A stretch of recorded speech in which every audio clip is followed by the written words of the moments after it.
Okay, we're going to do our introductory talk. We've given this at the beginning of Superstars for many years, and it's my story of how I went from being a small-town, nerdy little fanboy to becoming a #1 international best-selling author, and I guarantee you that the path was not a straight line. We call this the popcorn theory of success, which you will see in a few minutes why. I have always wanted to be a writer. And by that I mean I have always wanted to be a writer. From the time I was 5 years old, growing up in this little small town in Wisconsin, 5 years old, my parents let me watch a movie called The War of the Worlds. We got the poster of The War of the Worlds up there, because I want you to know that I'm talking about the classic 1950-ish War of the Worlds, not that Tom Cruise remake that doesn't really exist as far as I'm concerned. They let me watch The War of the Worlds. And why my parents would let an imaginative 5-year-old watch this movie about a Martian invasion, I'll never know, but it changed my life. In that movie, watching the Martian invasion and the spaceships coming in with their heat rays and wiping out the cities, and nothing would stop them. The Army couldn't stop them, and the Air Force couldn't stop them, and the atomic bomb couldn't stop them, and Godzilla couldn't. No, that was a different movie. Nothing could stop the Martians, and they're leveling our cities, and the humans are about to be wiped out, and everybody's huddling in like churches and in bomb shelters, just waiting for the end. And then all the Martian ships just slowly wobble in the air and drift to the ground and crash. And then this hatch opens up in the bottom of one of the Martian ships, and this 3-fingered, suckered alien hand comes crawling out, and it's all covered with black blotches, and it curls up, and the Martians just die. And it turns out that the Martians are so advanced that they don't have any immunity to the common cold. Our Earth diseases have wiped them out, and they all die. Sorry for the spoiler, but it was written in 1897. Anyway, that blew my mind. I was 5 years old. I lay awake all that night, just like seeing these visions of Martians and aliens in my head, and I wanted to tell stories like that. I made up my mind that I was going to be a writer. I was going to tell science fiction stories. I was going to make other people feel the way that I felt. I had a handicap, though, at the time, because I was 5 and I didn't know how to write. So what I did was I took the scratch pad next to the telephone, and I drew pictures, little scenes from the movie that I remembered seeing, and I would lay these pictures out on the floor, and anybody who walked by, I would stop them and tell them the story of the War of the Worlds, because I wanted other people to experience this drama and inspiration that I did. That was kind of cool, and I wanted to be a writer, and so I did eventually learn how to read and write, which was kind of a key first step in becoming a writer.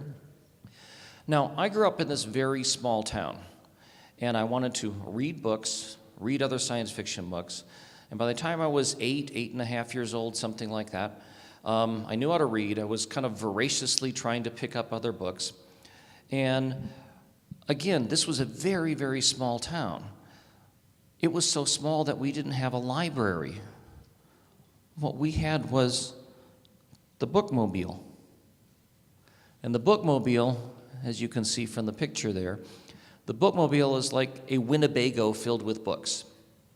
And it would drive from little town to little town in Wisconsin every weekend, and it would, like once a month, it would come to our town and park in the bank parking lot. And I had my little child's library card, and I would borrow a bicycle, and I would ride the country roads for like 2 miles to get to the bookmobile.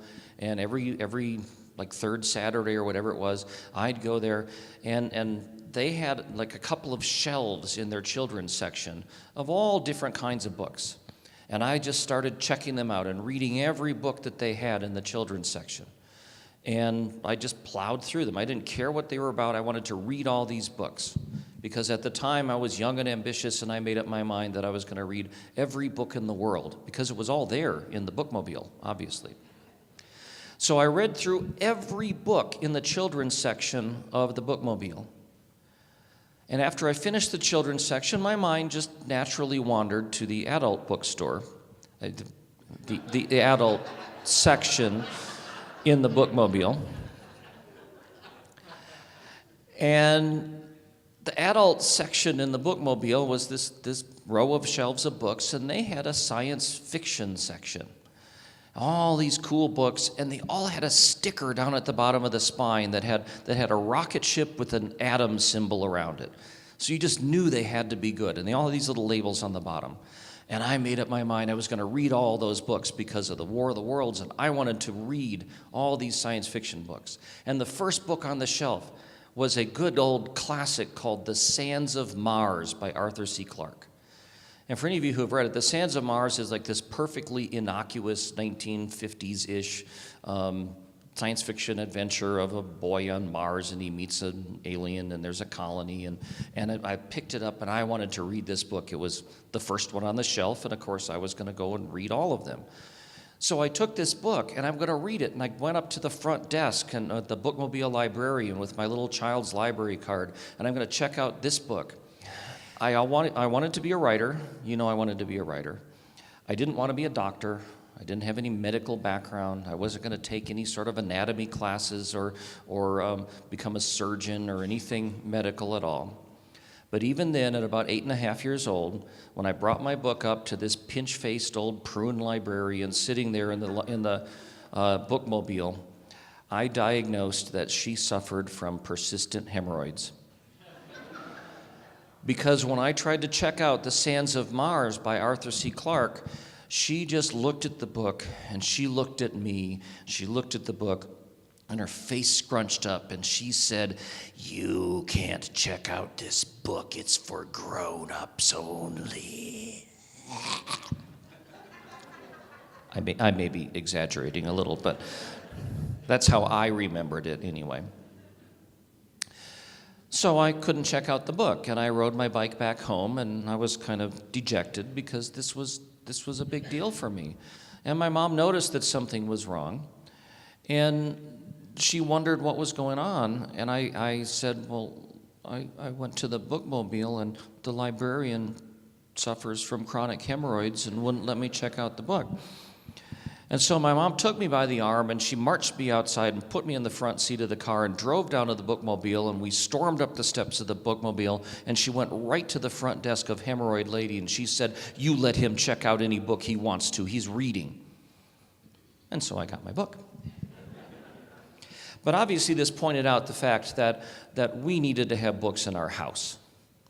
And my parents found an ad in the Sunday newspaper supplement, the Parade magazine supplement, for 100 classics of literature for $25. It was the Airmont Classics Library. It was a bunch of cheap paperback books. And I remember the day that the UPS guy showed up and delivered these boxes of books. And we spent the afternoon in the living room opening up the boxes of books. And there was Journey to the Center of the Earth, and 20,000 Leagues Under the Sea, and The Time Machine, and Frankenstein, and Dracula, and The War of the Worlds was in there by H.G. Wells, and Kidnapped, and The Black Arrow, and crap like Jane Austen, but who cares about stuff like that? So I suddenly had all these books, and I'm reading all these books, and they're like opening up my mind, and I'm realizing that wow, if I'm going to be a writer, I've got a pretty high bar to meet.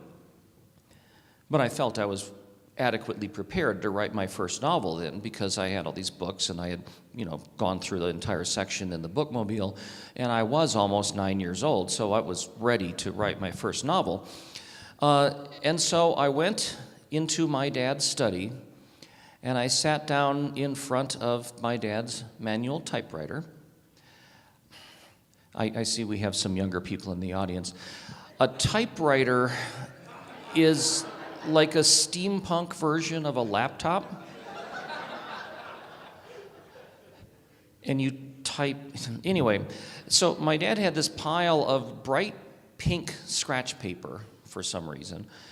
And I took the first page of this bright pink scratch paper, and I rolled it into the typewriter. I rolled it in, and I started typing, and I wrote my first novel over the course of a week. It was about 3 pages long. It was called The Injection. And in the injection, it was about a mad scientist who invents this serum that will bring anything to life. And the other scientists don't believe him, so the mad scientist decides to get his revenge. Because even at 9 years old, I understood that mad scientists were supposed to get their revenge. It was character motivation and all that. So he takes his serum and he goes to the wax museum and he injects all the wax museum figures and he brings to life the werewolf and the Phantom of the Opera and the Frankenstein monster and the mummy, and they all start shambling out. And then he goes to the Natural History Museum and he brings all the dinosaur skeletons to life. And so you got this army of wax museum monsters, and you've got dinosaur skeletons, and he's riding on this Triceratops skeleton in the front of his army, and they're going to rampage the city because, mad scientists go on the rampage. And he's riding this Triceratops skeleton kind of between the shield, and he's like marching and leading them forward. But I also understood enough about literature that